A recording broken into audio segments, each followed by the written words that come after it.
All right, we're good.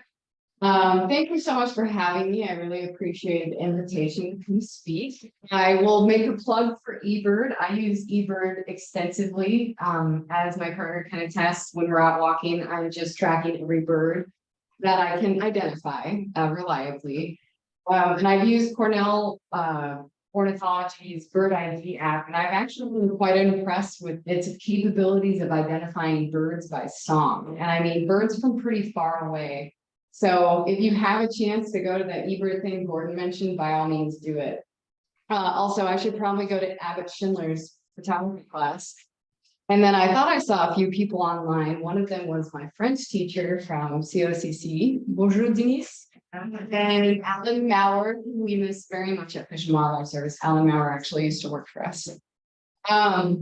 So we're here to talk about sage-grouse tonight. I assume many of you know a fair amount about sage-grouse, but just in case, I have a little bit of an overview of sage-grouse life history. And then Gordon covered pretty much what I've done through life. I came from Iowa out to Oregon. I feel like I've lived 1,000 lives actually. So I worked at ski resorts, I worked at dude ranches. I've done a number of different jobs. And then suddenly in my late 30s, I thought, oh, I should be a wildlife biologist. And so that's what I did. So I went to community college here in Central Oregon at COCC and worked my way up through OSU Cascades. And then I finally finished Oregon State University in 2014. And then I promptly got a job with the Forest Service and then BLM. And then I decided I didn't want to cobble jobs together. So I went to grad school at University of Montana. And yes, I could talk about deer mice and hantavirus forever. Although I'm happy grad school is done. I don't know why people do that to themselves. So you all know I worked for Forest Service BLM. I was an intern at ODFW at the Alsea Fish Hatchery, which is another job I would never recommend. It's likely the coldest I've ever. I used to have people start my car for me afterwards when we were in the fish ladder, looking at steelhead, because my hands were cold claws afterwards. And then I also worked for the High Desert Museum. So I started out as a volunteer there, and then I transitioned to I believe it's called a wildlife specialist. And my friend and research partner for junior graduate since he works there currently. And then I've also volunteered. This is actually all the volunteer work is what got me my job with Fish and Wildlife Service. So I volunteered for Confederated Tribes of Warm Springs doing bighorn sheep surveys. Nature Conservancy, actually working with Fish and Wildlife Service on sage-grouse related stuff here in Bend. And then Alaska Department of Fish and Game, which was a wild ride. They have no rules there. So as Gordon also mentioned, I started in 2017 and mainly my job was for sage-grouse, but I have since acquired various species along the way. So I do a lot of eagle work, eagle lead for the office, my bird stuff. That is one of the infamous Broster House eagles right there. Bald eagle on the other side. Is that still existing? It does not exist. The nest blew down. Miriam is by far my biggest helper in that endeavor in keeping track of those eagles. She takes exceptional feelings. So everything I know about the Broster House eagles is from Jim Anderson, bless his heart, and Miriam. I also do occasional spotted owl work. I managed to capture that grumpy face. That's the one and only spotted owl I've seen, and I'm thankful to have seen it. Occasional bull trout work. So I make it a point to go out to the field and do red surveys every year. I am also the bat lead for the office. Actually, I'm the bat lead for the state. Fortunately, we don't have a heavy bat workload burden right now. That is a Townsend's big-eared bat. They're very adorable. And I also am the wolf lead. This was the first set of wolf tracks I ever saw. It was a pretty cool moment because they're massive. So it's very, once you see them in real life, you're like, oh yeah, all those other tracks I've ever seen were totally domestic dogs. But last and certainly not least is sage-grouse, the reason I have a job at Fish and Wildlife Service. So we'll do a little bit of sage-grouse life history just as a refresher. I caught this bird flying by Coffee Butte in rainy weather, which I'd love to pick Abbott's brain about photographing birds in rain because it's not easy. So sage-grouse are the largest bodied grouse in North America. I learned recently that they have kind of a sub categorization as tetranoids. It's weird, it's basically like grouse-like birds, but they are members of the pheasant family, Galliformes as well, chicken birds, basically. Compared to other Galliformes, they're actually quite long-lived. They have a pretty reasonably long longevity, so 3 to 6 years, sometimes greater. I think one of the older birds captured in the wild was 9 years old. And if that's a hen, you want that hen making babies because she's probably really successful. They have a lower reproductive investment, so they tend to have smaller clutch size compared to other birds, say for instance, quail. Quail just litter the area with babies because they're basically potato chips, which also sage-grouse chicks are as well. But I found that they're very good at concealing their chicks, much more so than say quail. And then they kind of just have a slower life history compared to other Galliformes. So life history, slow life history. I'm reluctant to say KR selected because that's kind of gone out of favor, but they're more of a case selected species in some aspects. So the pattern of survival and reproduction, they tend to reproduce sometimes in the second year. After second year is generally better for them. And in general, conservation efforts are most likely to succeed when they focus on increasing vital rates that strongly influence population growth. So here we'll do a little overview of sage-grouse life history. So winter, sage-grouse basically have pretty seasonal and distinct movements on the landscape. Some are migratory, many are not. In winter, birds flock together. They tend to select areas with less snow coverage, but they will, interestingly, burrow under the snow to stay warm. Unlike quail, which covey in the winter, so that's why it's called a covey of quail. They do like habitat that has a lot of sagebrush above the snow and is relatively free of disturbance, although like animals in general, individuals. So they move from their winter range, which is actually quite close to their liking grounds, to start lucking. And so the males go out and start displaying. Usually it's the high peak season is March through end of April, but males have been out there as early as February. They're out there as late as May sometimes. Females will come back if they have an unsuccessful nesting attempt, i.e. their nest was predated. They will go back to the lek if males are there. Males display, and there are many, but usually kind of only the select few get to breed with the females, and those are usually the males toward the center of the lek. All the other males are kind of just satellite leks around the, for lack of a better word, the more dominant males, but I'm not a fan of that phrasing. And then the females kind of just wander through the lek, thinking that that's not there for them. Unsurprisingly. So then once females breed with a male at a lek, they will move away from the lek. They don't move too far. Usually it's on average about no more than 5 miles away from any given lek.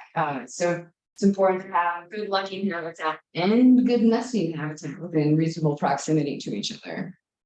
And once they nest and ideally have a successful nesting attempt with chicks that hatch, they're into early brood-rearing. There's some overlap with early and late brood-rearing, but generally hens will stay around the nest with the chicks and kind of forage on stuff there. Because like I mentioned earlier, chicks are really kind of snack size for a lot of different things out there. And so they don't go really out and about until late brood-rearing, and looking for those mesic resources, as we like to call them sometimes, groceries for sage-grouse.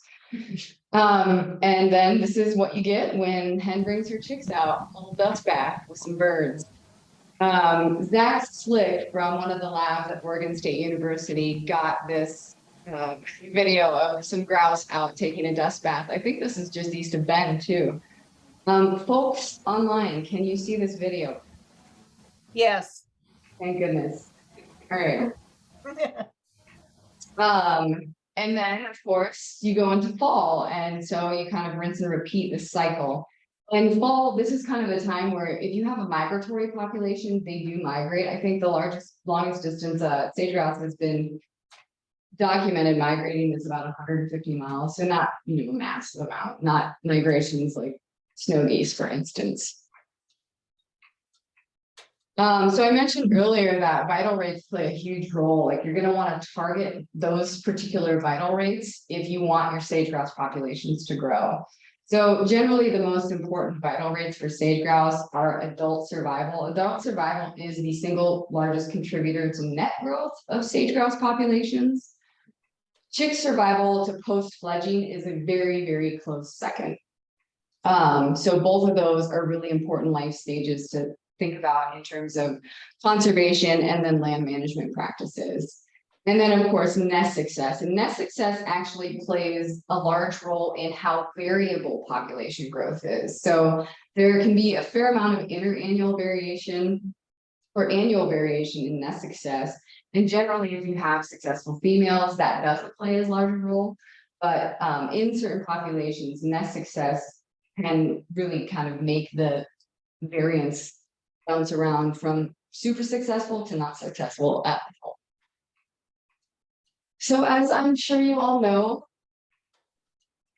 like for most animals, the threats to sage-grouse are myriad, death by 1,000 cuts, unfortunately. And this is not an exhaustive list of threats. I mean, in each of these categories has multiple subcategories. Just, I wanted to mention, this presentation is like an ice cube on an iceberg. The sage-grouse world is a big world. It's a very large machine. There are a lot of moving parts. Even I, who work in this world daily, and struggle sometimes to figure out who's doing what and how that's being done, and then all of the various things happening on the landscape. So for threats, you have broadly habitat loss, predation, recreation, disease, isolated or small populations. Grazing is an issue in some places as well. So habitat loss, you have invasive species, fire, land conversion. Invasives can be conifers, conifer expansion, lack of fire causing conifer encroachment, invasive annual grasses, and then feral equids, so horses and burros. Land conversion, all of it, basically, development, agriculture, infrastructure, mining, energy projects. Solar is a big one right now. We're doing a lot of stuff with solar, and I can talk about that more at the end because this is where you guys can come into play. Development, urban and ex-urban development. Central Oregon is a really, really good example of that, more so than most places I can think of in the country. So nationally, it's not looking great. The USGS just published a report in 2022. It's a big report. It is worth reading the smaller chunks of it, but basically they reviewed range-wide trends from 1960 to 2021, and there has been a 2.9% annual yearly decline in sage-grouse populations across their range. So cumulative declines are a lot more sobering. So in the short term, 19 years, you have a 42.5% decline.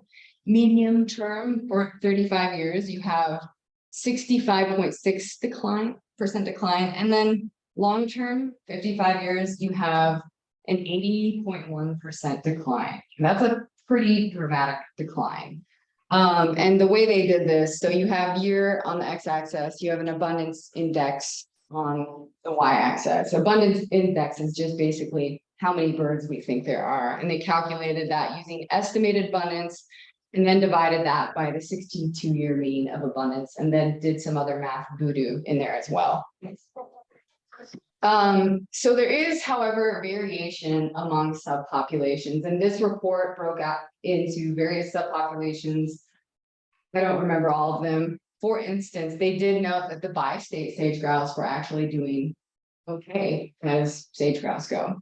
Wyoming, parts of Wyoming, so they parted out eastern Wyoming, western Wyoming, Great Basin, Washington unsurprisingly is not doing well. That is so bothersome.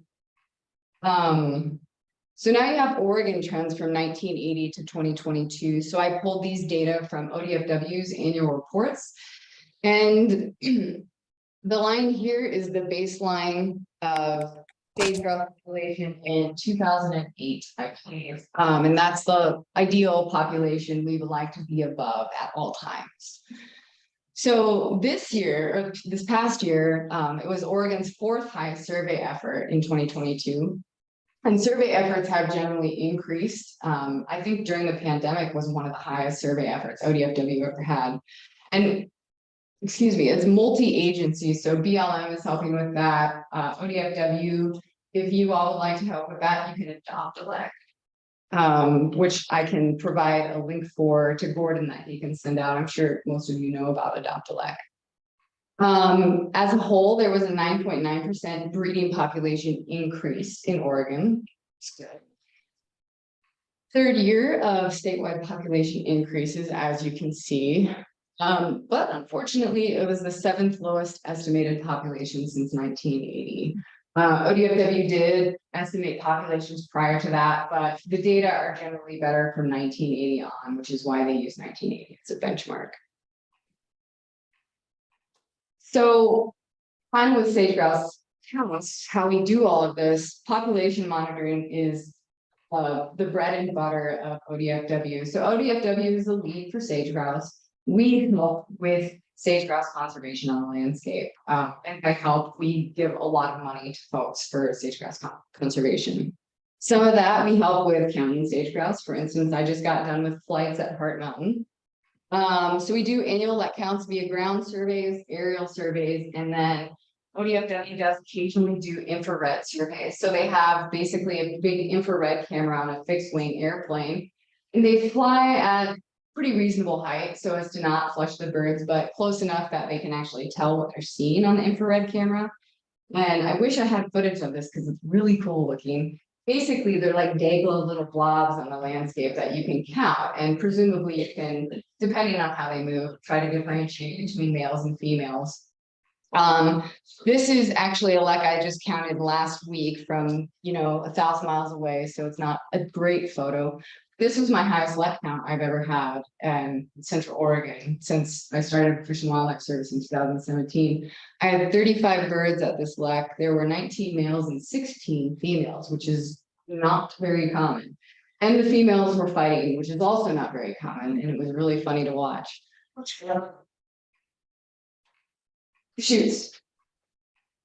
Deschutes County.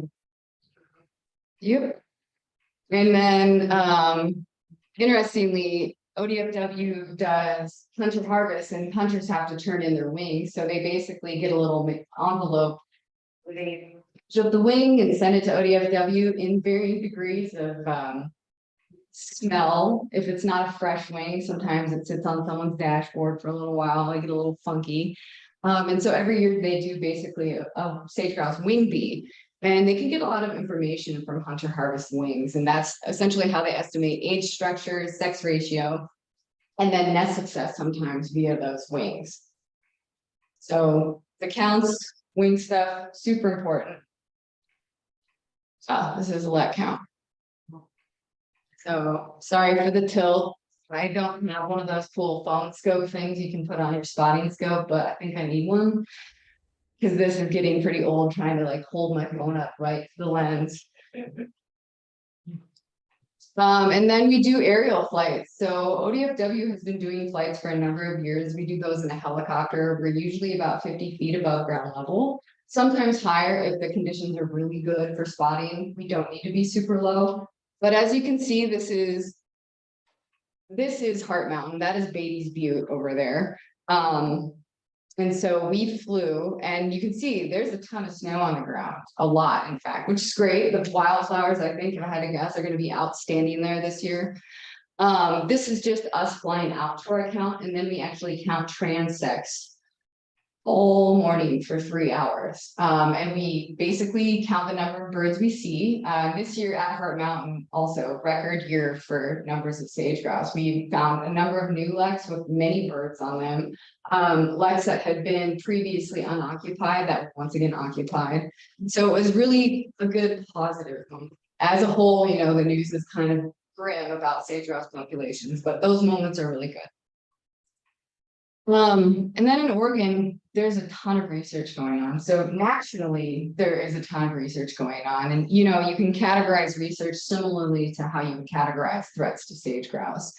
And you don't want to do anyone a disservice by forgetting about them, but there are a number of folks in Oregon who spend a lot of time, dedicate their entire careers to research. The folks we work with most frequently are folks at OSU, Cascades and main campus. So Christian Hagan and Jonathan Dinkins both have labs that are very heavy into sagebrush research in general, so songbird stuff as well. But a lot of it is sage grouse related. So a lot of it, demography and vital rates. So if we go out and put telemetry on birds, we can put GPS backpacks on them. I have a video of that. That gives you a good way to figure out survival of hens, survival of chicks. So they'll go do nest checks to see if the nest has been successful. They have a variety of ways of determining whether or not the nest was successful or if something ate the eggs. Habitat selection. So a lot of that is related to habitat selection after conifer treatment and before conifer treatment, habitat selection after large scale, landscape scale wildfires, habitat selection when ravens are present. The list goes on. Music resources are becoming increasingly important as Oregon and the West in general have had drought conditions for a number of years. And Stu has done some work with this as well. So a lot of research is going on to music resources right now. A lot of that also relates to habitat restoration. So looking at providing and figuring out ways to have music resources available for sage grouse. Music, wet meadows are really good for sage grouse, playas as well. Feral horse research, not as much in Oregon as other places, but feral horses are actually very problematic for a variety of reasons. They degrade the habitat and they actively big game as well as sage grouse from water sources, which is also very problematic. They do degrade the water sources much more so than other ungulates would. There are videos out there of horses actively excluding, chasing away sage grouse from water sources, as well as bighorn sheep, elk, pronghorn. So they can be quite problematic if their population levels are not managed. Recreation. Look at that whole presentation on just recreation. Stu is aware of, you know, they're paragliding east of Bend, whether or not it's striped eagle or sage grouse, we don't know. People out training their hunting dogs with sage grouse, ATVs, a variety of things, and even black viewing can be problematic because there is such a thing as loving a life to death. Predation is a huge one. The level to which predation impacts sage grouse, I think, is still, the jury's out, but it is problematic for nest success. Ravens, golden eagles, snakes, badgers, anything that lives, breathes, and crawls out there that will eat eggs is a potential sage grouse nest predator. Wildfire, of course. So it's east of Bend, interestingly, we deal with lack of wildfire. It would be great in the pie in the sky dream if we could have a nice controlled burnout there, but that is probably not going to happen. And everyone currently is just very fearful that once you burn, you get annual invasive grasses invading. And once those invade, those are very, very difficult to get rid of. I mean, at this point, cheatgrass is essentially naturalized. And now we're kind of high grading the good stuff, and there's objectively degraded habitat that probably we should not spend our time looking at.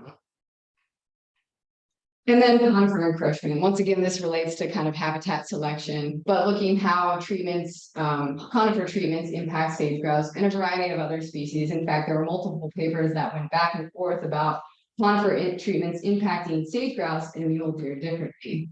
There is a happy middle for that, but conifer treatments in general, once they happen, sage grouse can and do start using those areas. It's not all the time, but there's solid evidence to suggest that conifer treatments do benefit sage grouse. So here is an example. This is a female that we captured in the Trout Mountains in southeast Oregon. A lot of the research happens in the Trout Creek Mountains, in the Pueblos, unicorns. Those are kind of like the holy trinity of sage-grouse telemetry research. But we also currently have birds east of Bend with telemetry backpacks on. And last I read, there were 29 birds with GPS backpacks on east of Bend. So we get a good feel for how they're using the habitat. The last study that was done with telemetry on sage-grouse east of Bend happened in the 1980s. Jan Hamp's research, which is exceptional, but it's great to have up-to-date information. So you just put this little backpack on them. It is kind of like putting boots on your dog and watching them walk with it for the first time. They do get used to it and they fly away almost immediately. And it gives us a really good feel for where they are on the landscape. And it's particularly important with nesting hens to know where they're going in the summer. We actually don't know generally where the hens go east of Bend in the summer. Turns out they go to places we never expected. So useful information, and in fact, it would probably be really cool to have someone from OSU, one of the labs, come present on their research. So you can hear there's a few grad students working east of Bend. That would be a pretty informative presentation because she could show you a ton of maps. I don't have access to those maps, unfortunately. So for those of you who like to scan QR codes, Christian Hagen has his Hagen lab that explains a lot of his sage-grouse research. And then Jonathan Dinkins has his sage habitat team. And so they work on a variety of things, and they have Instagram pages, which these are QR codes too, obviously.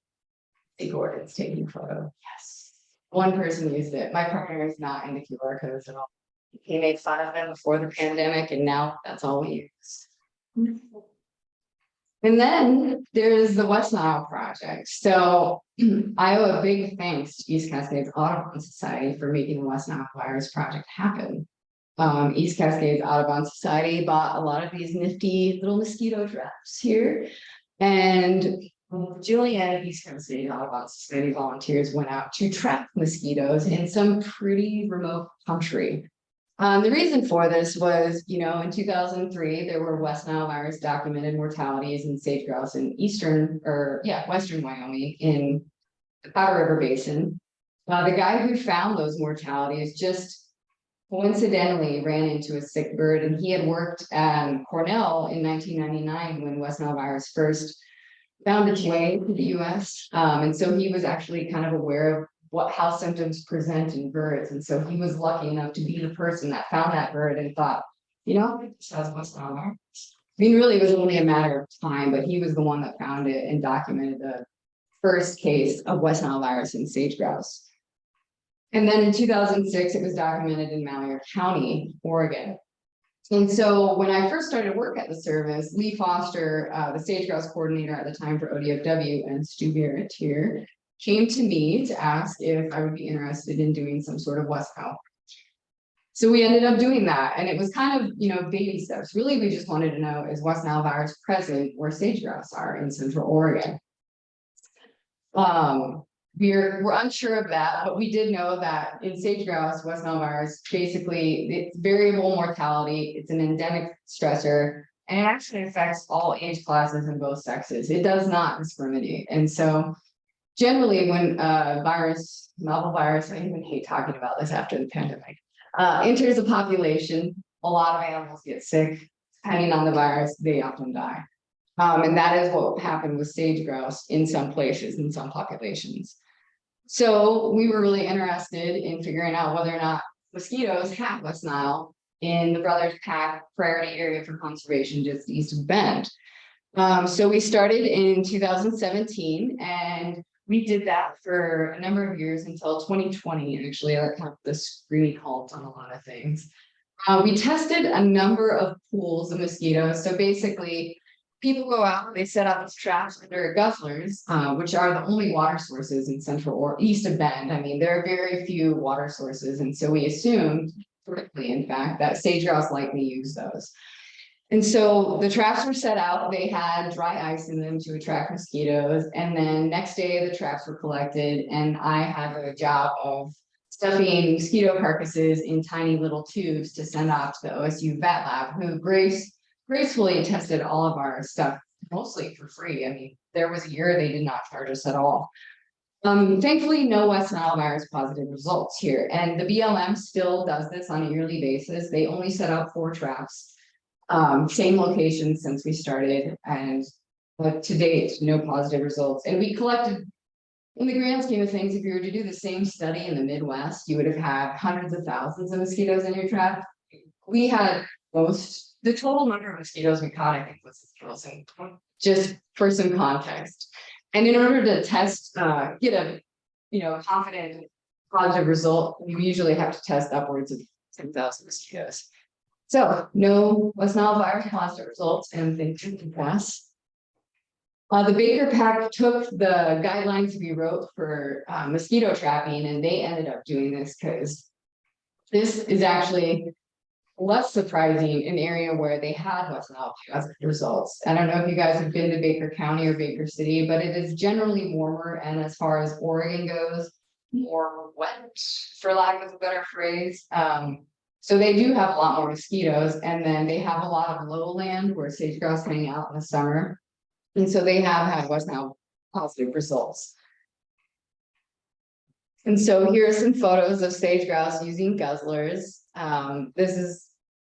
It's just pretty cool. I actually have recent footage. We had a new person start in September.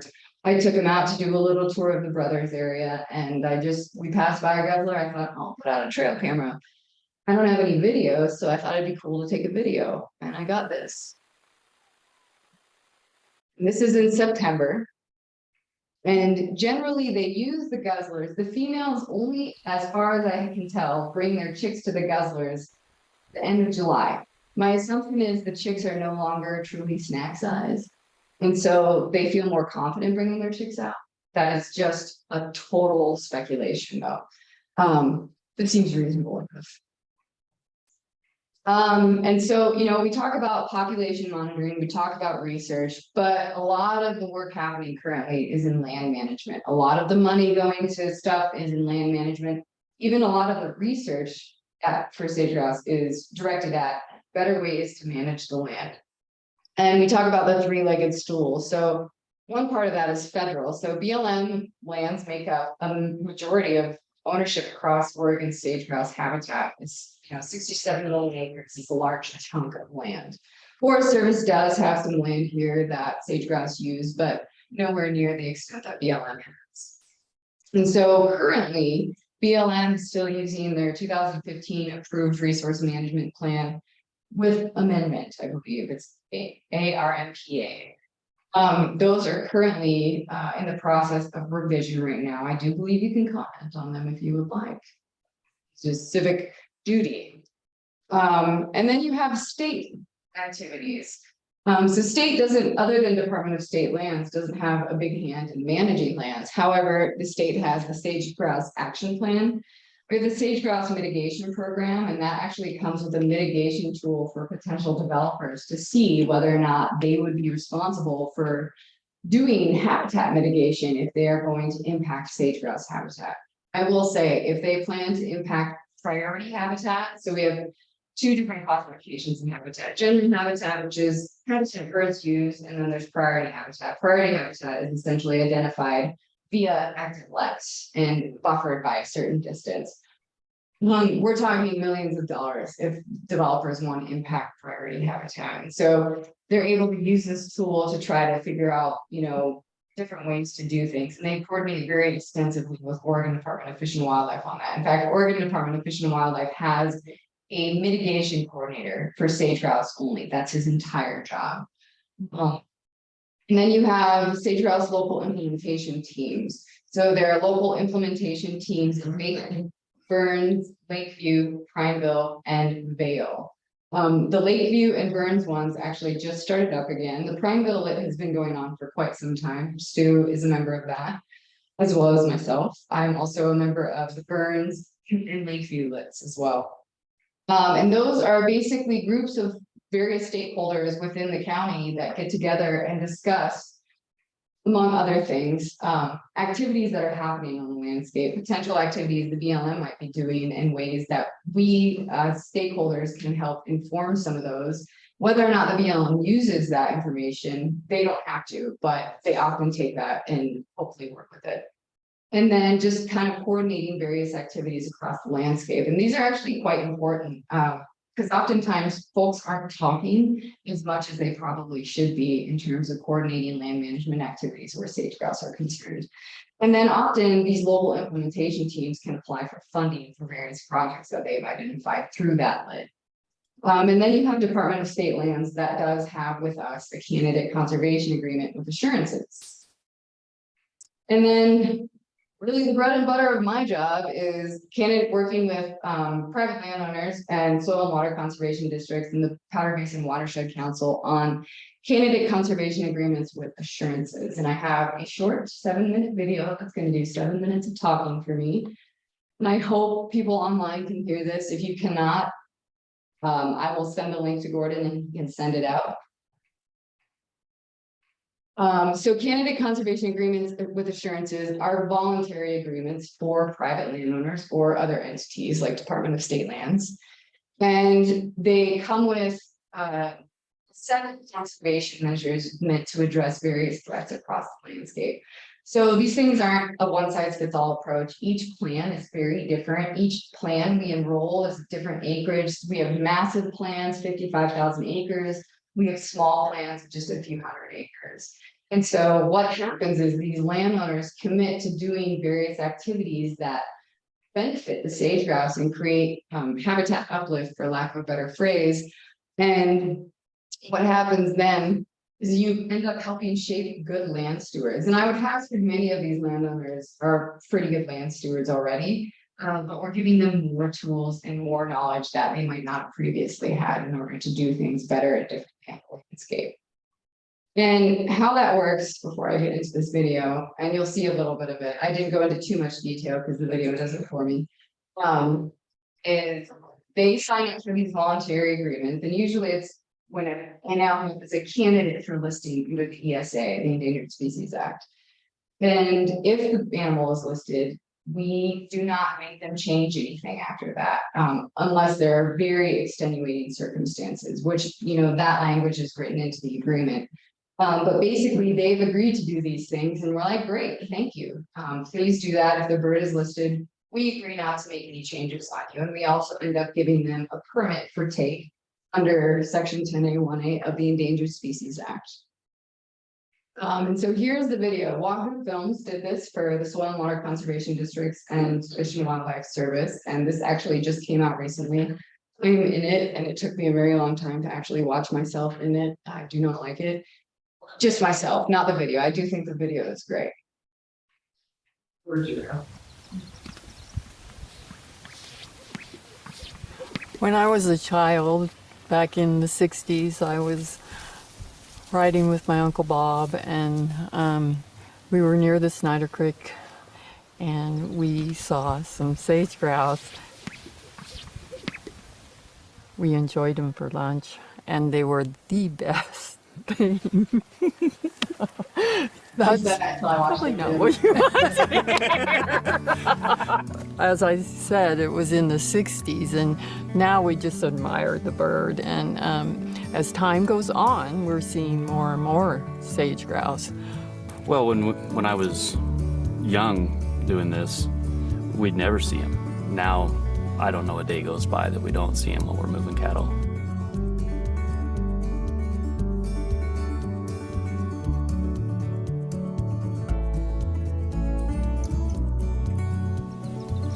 Sage-grouse is actually an indicator species. They're an umbrella species. So what's good for the bird is good for the herd. If we are able to focus on sage-grouse and improving the habitat and rangeland health that affects them directly, we're actually doing that for a whole suite of rangeland health. So we're doing beneficial restoration of the sage-grouse while benefiting our business.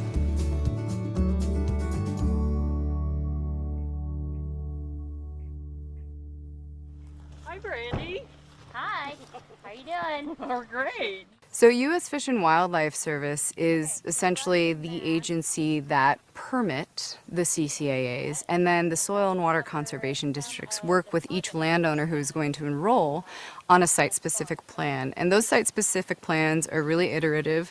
They're not a one-size-fits-all approach, and the Soil and Water Conservation Districts work with the landowner to find places for ecological uplift as well as things that help benefit the landowner. You have a situation where you've got professionals coming in, they are in your living room, you're sharing a cup of coffee, you're talking about how you manage your grazing and your lands, and you're sharing the realities of serious situations that we're in right now, like drought and climate change. We are creating relationships that lift everything, not just grouse habitat. We started with juniper thinning. To support a juniper, it takes several hundred gallons a day, and once you remove that from the landscape, it can stay in the ground and recharge your springs. We now have access to water that we wouldn't, good clean water, and that has helped with not only our grazing, but the overall health of wildlife, the sage-grouse included. We have data out there from collared sage-grouse where we, follow the sage-grouse around when the juniper was still there. And then we come in, we treat the site, remove the juniper, and, chase sage-grouse again. And just so happens that now they're moving into those sites. And so we will reference a lot of that data to show that juniper removal or treating annual grasses or spring developments is actually a really beneficial project for sage-grouse.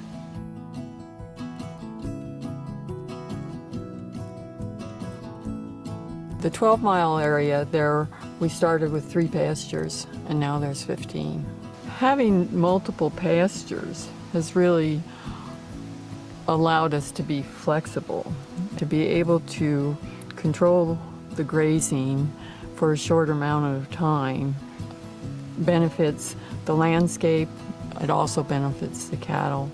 We've actually constructed a lot of fencing throughout their pastures so that we can avoid the seasonal life cycle of sage-grouse.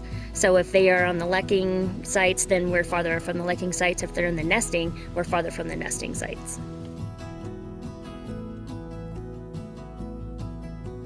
Wildlife don't abide by any boundaries, whether those are transcontinental or between federal and privately managed lands. And so having these large tracts of contiguous landscape are really important for sage-grouse and for other species. And so if everyone is communicating about the things that are happening on the landscape, then you essentially are amplifying the things that are happening on the landscape in a good way. I mean, if you look at a map of this country, it's so checkerboarded. And so if you don't do stuff with them, I mean, it's just kind of a waste of time and waste a lot of money. If you can get everybody on board, then you don't have to get nitpicky with the lines and stuff. So that's saved quite a bit of time and money. A lot, and that collaboration with our public land managers like BLM has been fantastic. And you can actually combine resources and end up doing a lot bigger project at the landscape scale that, makes more sense for sage-grouse. I am just feeling really grateful to get a chance to talk about the CCAA program and what it means for the rural communities on the east side of Oregon. This is just a gift to both the land and the people that live in this region. We want to be able to do these things, and without the programs like CCAA, we wouldn't be able to do them. We're just grateful to be a part of it and have the opportunity to work with Brandy and the other partners, BLM, Forest Service, NRCS, and everybody has the same goal, and you need everybody.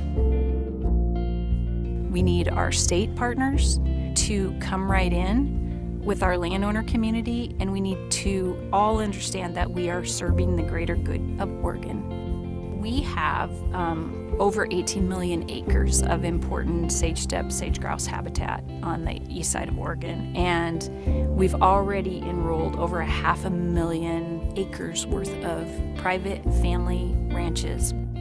And there's actually another 1 million acres worth of families wanting to do good things for sage grouse and all the sage steppe habitat. So we should get to work on that.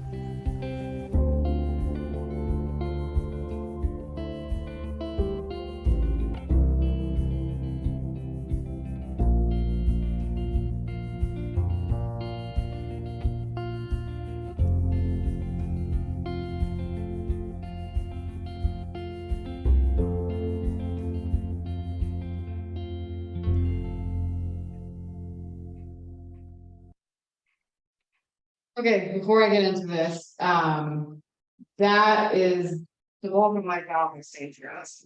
So I spent a lot of time working with the soil and water conservation districts. And I can say with pretty high confidence, Oregon is definitely the leader in this type of program. I do not know if it's like in any other state where sage grouse live. We presented something like this at the Western Association of Fish and Wildlife Agencies Columbian Gunnison, Sharp-tailed, and Sage Grouse Workshop with a mouthful.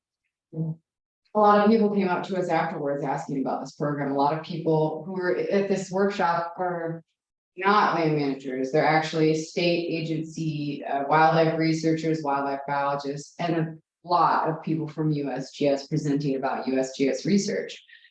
And this is one of the few areas of my job where I actually do get quite happy. As a whole, wildlife biologists generally don't have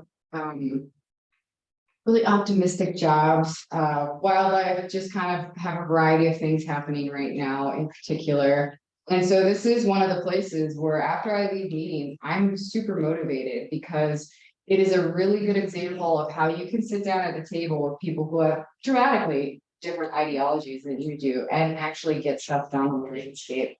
There's a lot of work going on in Oregon right now. I cannot underscore that. Juniper is the lowest hanging fruit, right? Then you have invasive annual grass treatment, you have riparian restoration.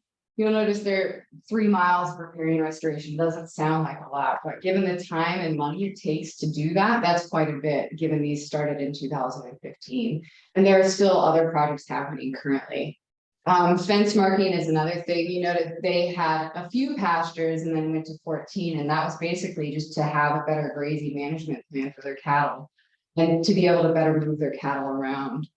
These people, you know, they've lived in Eastern Oregon for a really long time. They don't have easy lives or easy jobs. They get paid once a year, basically. And so this has been one of those parts of my job that I really do enjoy. And so we kind of have a new cohort of people working with the CCAAs. And originally it started out in Harney County in the basement of the courthouse, and now it's moved into other areas. And it is a really cool program. And so currently, Fish and Wildlife Service and various other federal agencies received a lot of money from the bipartisan infrastructure law. So we get $50 million over 5 years at $10 million per year. That's for Fish and Wildlife Service. The BLM gets something, I think, much more substantial than that, as does the Forest Service. Different objectives for that. But basically, that's to expand work with the partners that we have and restore and conserve strategic areas within the sagebrush ecosystem. And this map I'll kind of go into. This covers 13 states and multiple jurisdictions. We fund a variety of individuals and organizations. So non-governmental organizations, tribes, no federal, but also state as well. So in Oregon in fiscal year 2022, we gave out 1 million awarded, and that was spread across 6 different projects. So keep in mind, it's even Oregon, we have the largest payout of all the states. You know, it's 13 other states competing for all of these monies. And we ended up being able to award the CCAA program $500,000. So the Soil and Water Conservation Districts got the money for that. And so here, this core area map is kind of a good example. I won't use my pointer, but the dark blue areas are core sagebrush areas. The light blue are growth opportunity, and then the tan areas are other rangeland areas. The tan does not mean that area is a foregone conclusion. There are certainly exceptions to this, right? It's not the gospel of the map, but the map is a very useful tool on where we might target our grow the core, defend the core efforts. So here is Oregon right here. And you see on the westernmost portion of the sage-grouse range, we have a lot of good core habitat. And east of Bend is the westernmost portion of the sage-grouse range, just for reference. And this says non-exhaustive list of partners. There are so many, like I said earlier, it's a big machine. There are a lot of moving parts. These are some of our partners in Oregon. I will not read them all. You are welcome to read them, but this work would not happen without them. You're talking research, you're talking land management. All of these things are super important for sage-grouse conservation because ultimately it's a large landscape scale issue and nothing, like the video said, like I think it was Taylor Fitzgerald said, nothing's going to happen if you guys aren't communicating. And you know, Audubon Society is one of those members, and so we see Audubon Society at a lot of our meetings. They go to SageCon, and in fact, I do believe, Stu, are you on the board for SageCon? So Audubon Society plays a large role in that as well. So basically the takeaways, you know, sage-grouse are not doing well, unfortunately. That doesn't mean that we can't arrest some of that population decline. But, you know, like I said, this is a landscape scale problem with landscape scale threats. So small projects, while good, aren't going to address the larger issues. And I mean, those larger issues are really conifer encroachment, wildfire, and kind of the wicked problem, invasive annual grasses. So that invasive annual grasses is by and large one of the hard problems to tackle because they're just so hard to get rid of. And there are not many treatments out there that are super effective at getting rid of invasive annual grasses, but leaving the perennials and the native annual stuff there. So basically, how can we create resilient landscapes? And so a lot of this requires all of that collaboration, including collaboration from the Audubon Society and East Cascades Audubon Society. The better and the more views we have at the table, the better that conservation will end up being. If everyone is in general bought into what is happening on the landscape. So, like I said, this is just the ice cube. There is an incredible amount of work in Oregon. I do believe Oregon sets the bar pretty high for conservation work related to sage-grouse. And then really it's playing the long game. My whole career is the long game, right? I can reasonably expect not to see many of the benefits I'm working towards within my lifetime. And that's a tough pill to swallow some days. I want it now. I want to see benefits now because I'm the generation of immediacy. But that unfortunately is not a thing. And so bear in mind, you know, while folks want to see the immediate effects of all of these actions, it is likely we won't see the benefits of some of this stuff for a very long time. And bear that in mind when things are feeling pretty grim. I do kind of keep that in the back of my mind. There are a number of success stories, and I don't think sage-grouse has to be out of that loop. And then there are local issues in which you have a say, and I strongly, strongly encourage you to comment on plans that BLM or the Forest Service has. Certainly comment if you'd like on anything that Fish and Wildlife Service has going. And then at a smaller, more local scale, Shutes County and Central Oregon in general is seeing what I would consider unprecedented rates of development. And so commenting on county level projects would also be something that you guys could do. I spend a lot of time commenting on county development projects. I spend a lot of time commenting on upcoming potential solar development. Because while renewable energy is very good, the big elephant in the room that no one is really talking about is the massive amount of habitat conversion we're talking about for solar. So that's an issue because solar habitat isn't really habitat for much. You know, things can scuttle underneath the solar panels, but ideally that habitat just stays there instead of being converted. So figuring out creative ways to have solar on the landscape, tying into existing infrastructure. But really county commenting is super important. particularly in Central Oregon. So, mainly Deschutes County, Crook a little bit, but a lot of this is really Deschutes County specific. Zoning to types of buildings people can build, or just the things that end up on the landscape out east of Bend. I don't know if some of you have been out there and seen the boat that's out there. I don't know how it got there, but I want to know the story. There's a boat sitting in the rangeland next to someone's house. And it's just a good example of what happens if folks just go out there and do anything. This is not necessarily the county's fault, because these people have this, they own their piece of land. And they bypass any county regulations by kind of flying under the radar in terms of what they're using for their use. So those types of things are things that you actually can play a pretty large role in. It's very helpful. Also, if there's an issue, you're welcome to bring it to me. A lot of times, for instance, Eagle stuff, I don't really find out about Eagle stuff until it's an issue and someone is calling me or emailing me, telling me about some development or project that's happening near Golden Eagle. Same thing for sage-grouse and sagebrush. So if there are issues that you're concerned about, you're welcome to reach out. I wanted to include this because it's just sweet. So a lot of sharing at the Guzzler is happening. And now Stu Garrett is going to come up and talk about a project that he's doing called the Cure Project. We have a slide up here. You won't be able to answer it. Do you want to save questions until after Stu's presentation? Or do you want to ask now? Now. I'm still taking a mountain. Washington. No, not to my knowledge. Was that ever successful? No, it wasn't. That's just generally declining population. They've lost a substantial amount of sagebrush in the past few years due to wildfire. Are you in agreement with the remit control that Idaho was putting out for keeping the sage-grouse in Idaho?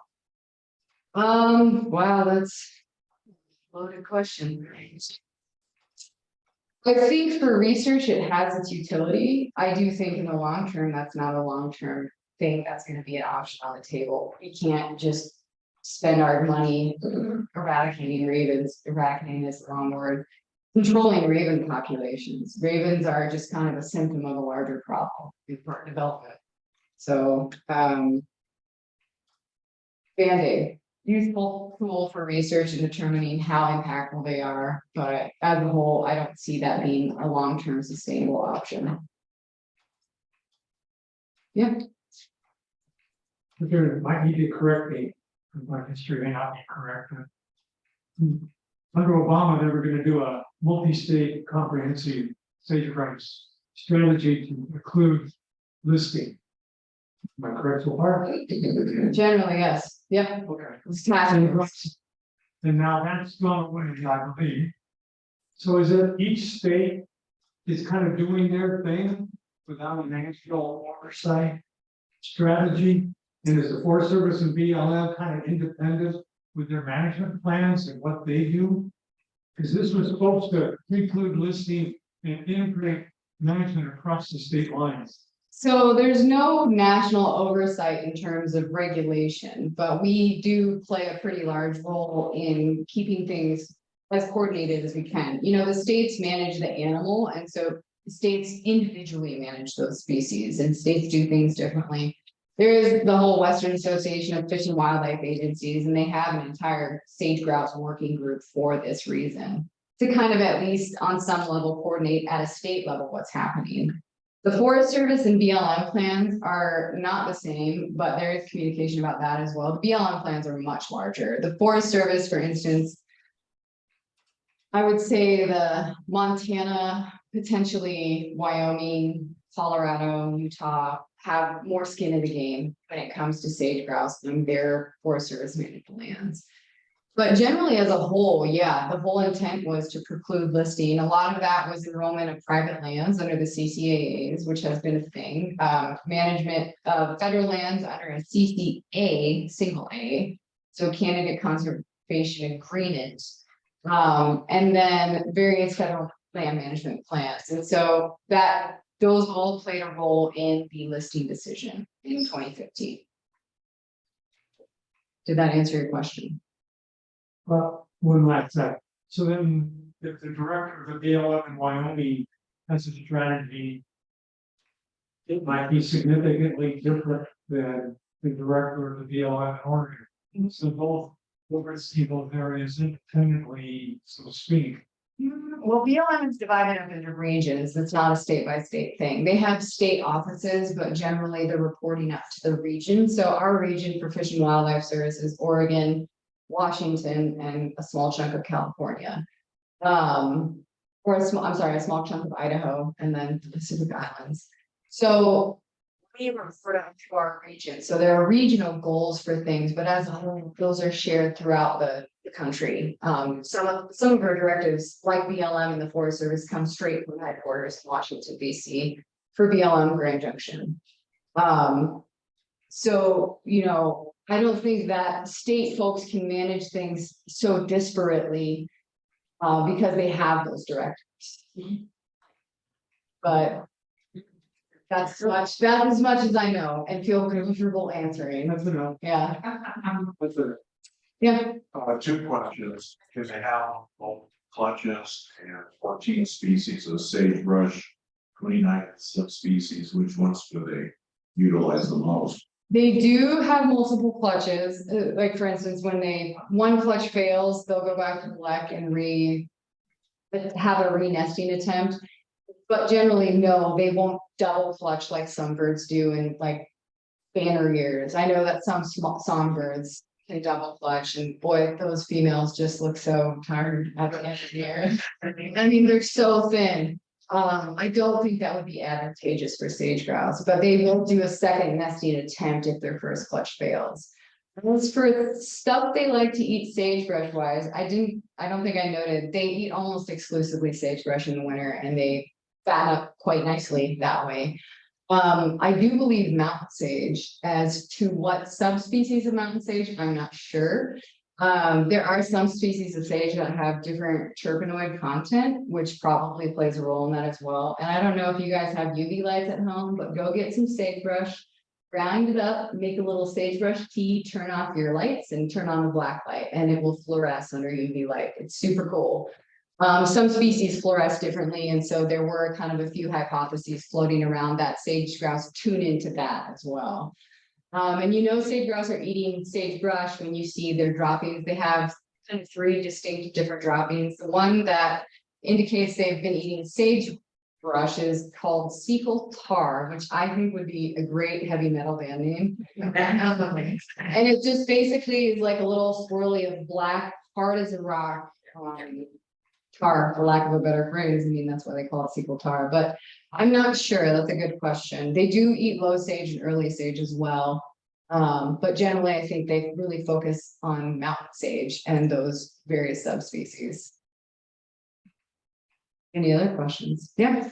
How many hunting licenses are issued annually for sage grouse? I knew this one was gonna come up. I actually have a somewhere. Not many. And so I wish I had those notes. Hold on. I don't want to press escape. ODFW monitors that pretty heavily. So for instance, when I had that telemetry backpack being put on, the bird had a band. We banded those birds specifically because that unit was being opened up to honey. So ODFW has wildlife management units. They issue like 10 tags in some units.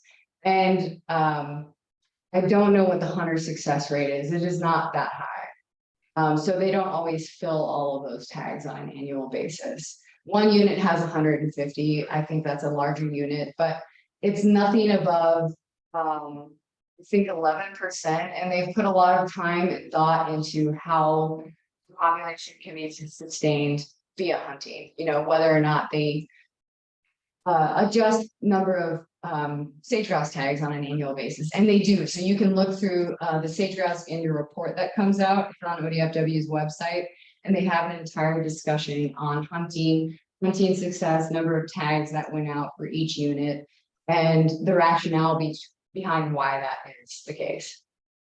So that's as good as I can answer that. Yeah. So do you think the CCAA program has been good? Or should it be funded even more than it is now? Well, it should definitely be funded more than it is now. I mean, that is the most common lament I hear is lack of funding. And really, the soil and water conservation districts are doing the bulk of the work, and they had jobs before sage grouse. And the demand for what they have to do now, they don't have enough staff. They have trouble housing staff because housing is difficult to find and it's very expensive. Even in surprisingly Burns and Malheur County. It's good, it's hard to retain people in those areas as well. So being able to pay staff well for the job that they're doing in these remote areas is one thing. And then the amount of work on the landscape, yeah, funding is a limiting factor. Aside from Fish and Wildlife Service, BLM, NRCS, the state, the Forest Service, a variety of other agencies and organizations shunt money towards the CCAs. I do think they're good. I always do worry whether, you know, if the bird were to ever be listed, if the landowners would be demoralized by that. And my default response to that is regardless of whether the bird is lifted, the stuff they're doing is still really good conservation. So it is a net benefit. But yes, it could have more funding. Whether that comes from Fish and Wildlife Service, I don't know.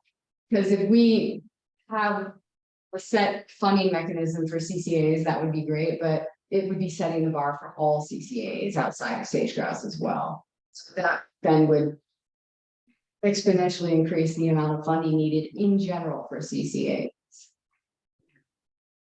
Yeah, anyone else? Oh, Stu's turn. Here you go. Good. You really like it?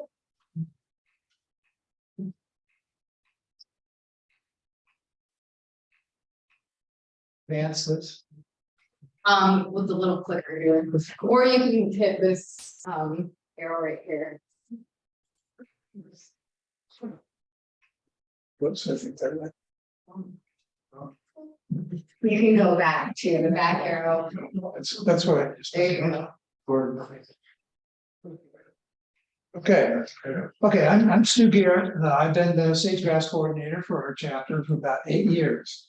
And we've done a lot of work. You guys have done a lot of work too, between trapping mosquitoes, cutting conifers, you know, marking fences. How many people here have been out marking fences? Or yeah, they've done a great job on that. So thank you very much for your participation. Joshua Collins moved to Bend a couple of years ago, and he's a real wildlife biologist. He has a PhD from Berkeley, and he has taken over the science team. And he was supposed to talk tonight, so I'm going to kind of briefly just go over what he wanted to talk to. And what it says up there is time is running out for the sage grouse. Populations decline 80% in 50 years. That's the main thing I want to remember for that. And if you look at the population graph for grouse, there's some people say 8, some people say 10-year cycle that they go by. The last 3 years have been a good one, but in general, it looks bad, and things are tough out east of town in the city. The Graeter Sage-grouse are having a lot of problems. Probably track them more than the other animals. The pronghorn are suffering, the deer are going down. Rural sage thrashers, sage sparrows, they're all going down. Pygmy rabbits are another problem. So there are a lot of acidity problems. You know, the Department of Ag says that over the last 15 years, we've spent over $1 billion on simply sage grouse restoration. And if we spend $1 billion and we have this sort of curve, we need to really look at that and think about, you know, what we might have gotten wrong. We've been cutting juniper here for 30 years. We've sprayed a lot of weeds. There are probably other things happening. And one of the things, this is Heart Mountain, and you know, basically we've come to the conclusion that there's a condition, there's a stage in the development of the sage grouse in the chicks. And the first 1 to 3 weeks, where we have an absolute need for a lot of insects and a lot of forms of wildlife. Sage-grouse do not eat seeds, they do not eat grass. So the sort of stuff that people think of, yeah, it's like a pheasant or a quail, they're very different from a pheasant or quail. So what we need back in the system are these forms, these wildflowers. And we talked about how good things are at Heart Mountain. In 30 years, by getting the cows, we've been able to really increase the understory. That may be one of the reasons they're doing well. Tick and root and survival are very important. Native grasses, the nest site for cover, but the forbs and vertebrates are food. The abundance of native grasses and forbs is inadequate across most of the sage-grouse habitat. Heron is employed by the BLM. The BLM just published 2 years ago a complete study in all the sage-grouse states of what the understory looks like. In Nevada for blueberry, there's no spot there where they can find. It's 100% failure of having understory. In Oregon, it's about a 70% failure for river habitat. So this is a really important issue that we're interested in. And the chapter of the Audubon has been good about helping us to do that.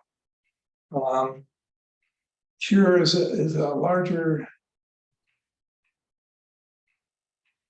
deal. So what we did is we talked to the BLM and said, hey, we got this idea about how to regrow the understory with wildflowers. Can we do that with you? They said no. We went to state of Oregon, said the same thing, and didn't get any help. The U.S. Forest Service, who is one of the few forest services in Oregon that has sage-grouse on it, we went to them and said, you've got this idea, what can you do? And there was no funding.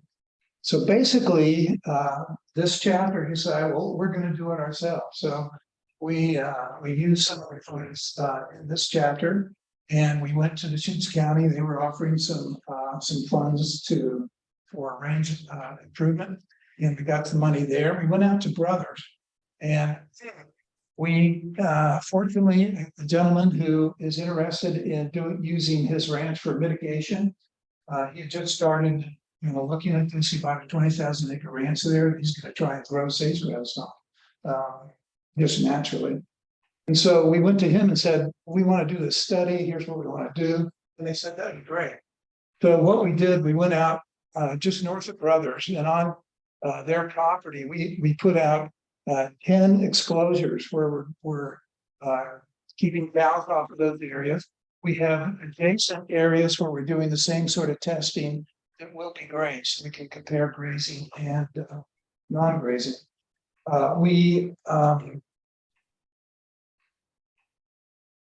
Okay, there's not a picture of us doing the seeding. So what we did is we got native wildflower seeds of yarrow, flax, and hawkweed, and we used bottlebrush swallowtail as a seed grass, and we went in, and each of these exclosures has about 15 different setups. We tested mowing or not mowing. We tested seeding or not seeding. We had 2 different kinds of seeding, and we tested irrigation and not irrigation. And so, this project has been going for 2 years now. And just this past spring, we got the first report. And there were 6 really important things that were happening in these areas that we felt optimistic that what we're doing is making sense. The native form cover in the irrigated areas was 150% higher than in the unirrigated. The native grass cover in the micro areas was 110% more than form cover in the seeded and mowed areas was 200% above control. And we used a special seeder, a mechanical seeder that you would push by hand. It's about as big as a lawnmower. And that was, it digs a small furrow in the ground. it puts out a lot of seeds at a determined rate, and it covers over the furrow, and then it has a roller that kind of rests. So we use that for planting. It's probably not practical to go out in 10,000 acres and push a seed right. But we think it's an idea that could be, attached to an ATV or something like that. The other idea we have is the idea of 4 islands or resource islands, where you aren't going to go out and we're not going to go over 300,000 acres of Brothers Pack and plant all of it. We go to areas where we have seed islands. There might be a half an acre or an acre, where we get the understory coming back, the wildflowers and the grasses, and then that can spread from there around. So that's kind of our thinking. This project will go on for at least 2 more years. We really appreciate the support of VCAS in doing it, and get Josh to come and give us the talk more detailed. Any questions? Yes. Is Institute for Applied Ecology still in this with you? Yes. Yeah. Are they applying for funding this year? Yeah, we did last year and were refused. Yeah. We're looking at other sources of funding. Any other question? You need more volunteers? Yeah, we volunteers. And not only are we seeding, but we're planting seedlings of native wildflowers. We're going to be doing a bunch of that in November of this coming year, in the fall. So we're going to need a lot of help you guys to go out and plant some. Were any grouse using the enclosed area? Yeah. There were grouse there before and after. So this is an area that fortunately has some grouse, and so we'll be able to kind of monitor usage. Yes. Do you want some trail cameras to put out some usage? We have a trail camera out there. If you want to put it out there. I like it. Yes. What about the landfill? Is that still a possible issue? Landfill is a possible issue. There were a lot of the proposed areas were out here in this area, and they've dropped most of that. So there's one here in the Milliken Valley they're looking at. There's one here adjacent to the Badlands they're looking at. And probably from my standpoint and some other people, the best unit we're looking at is some BLM land between Bend and Redmond. It's just a way for wildlife habitat pretty much generally. So There's plenty that's destroyed already that could be used. I think that side of 97 is mutually agreed upon, like the place to put it. I was to the advisory committee meeting, I was a watcher of the advisory committee meetings, I go to all of them. They had consulted with us on wildlife stuff, and the mitigation for one of their sites would have been like $30 million. One of their sites was just right smack next door to a golden eagle nest, which we sort of recommended they get a permit for them, which also has mitigation type, which is expensive, not as expensive as sage-grouse mitigation. So yeah, that Highway 97 is kind of the gold star right now for where I think generally everybody hopes that it will there. Yeah, I do. I'm hanging in there. okay. I'm listening, Who's got Josh's? Well,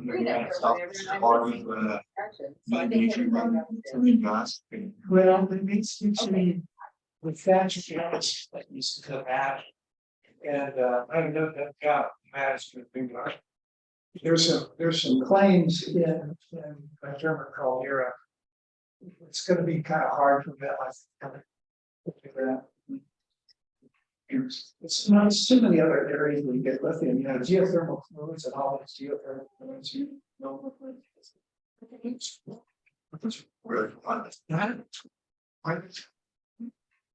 So the road, Yes. I think growing the forests is no brainer, but you forget it. I think the bigger question is if you can show those forests without sage-grouse, then the bigger issue is the bigger getting all the Yeah. Now, Tracy was a huge issue, yeah, and that's gonna have to be dealt with this. This conference. Restoration is one of the conservation groups. That's the first time she said pork from that. Oh, my God, sure. So that's a conservation measure on property where, you know, if we use something in the baseline assessment, like, yeah, that's an issue, so. Honestly. I couldn't, that would be an easy low hanging fruit for landowners to buy it, so, you think? Yeah, generally, they think so. They're all pretty easy to work with, I mean, they agree to these plans, so they know what's written, they have. They pulled her out on one, she goes. Yeah, so, yeah, same thing from Florida, but the fourth thing is pretty easy, you know, there are a number of landowners already doing stuff like that, a lot of them are spring developments, to keep the cattle out of. Yes, those are important things. If that's easy, can we get US Fish and Wildlife Service to do?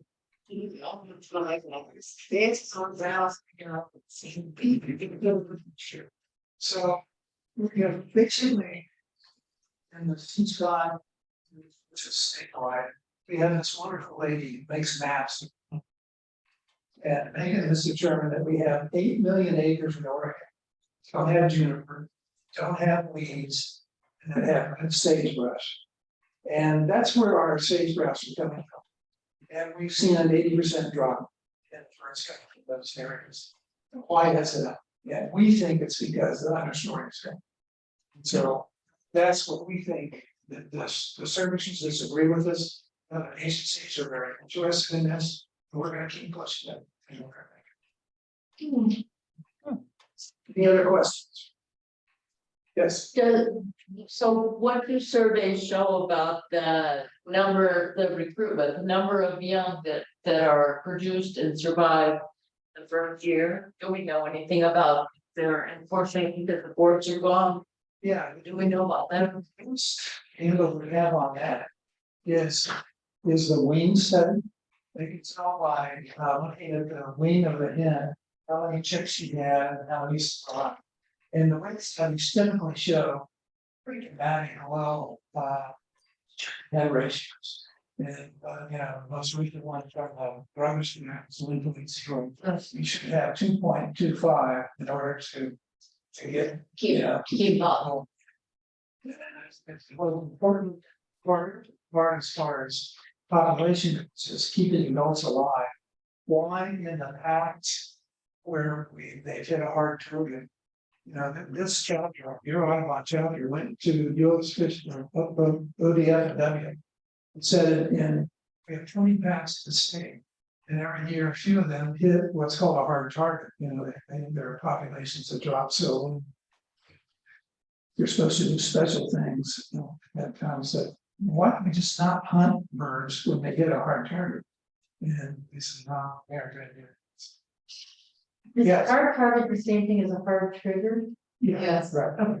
I want to know how many people eat the sage-grouse.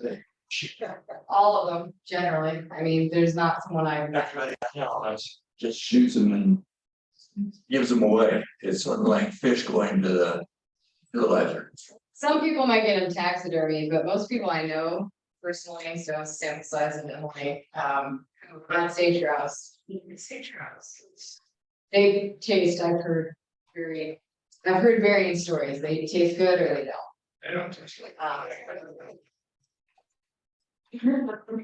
You have two things, you have, and then you also have the insects. So is anybody done studies on pesticides and all that kind of stuff? And we, you know, we already know that the insect populations have declined or Cultures in Eastern Oregon, it's tremendous amounts of pesticides because they had a big grasshopper. Yeah. Patch, right. It's like pretty good food for sage-grouse. Or Because the people, yeah. You know.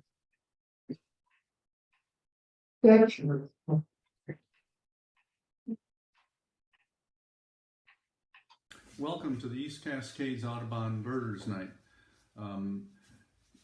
Tonight's presentation is about the status of Graeter Sage-grouse in eastern Oregon. Emily Weidner of the U.S. Fish and Wildlife Service will give a complete overview.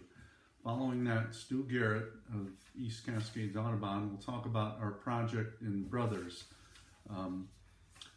The first 7 minutes of the talk had some technical glitches, and you'll have just the audio portion. Bear with it. After that, you'll have complete audio and visual for the rest of the talk.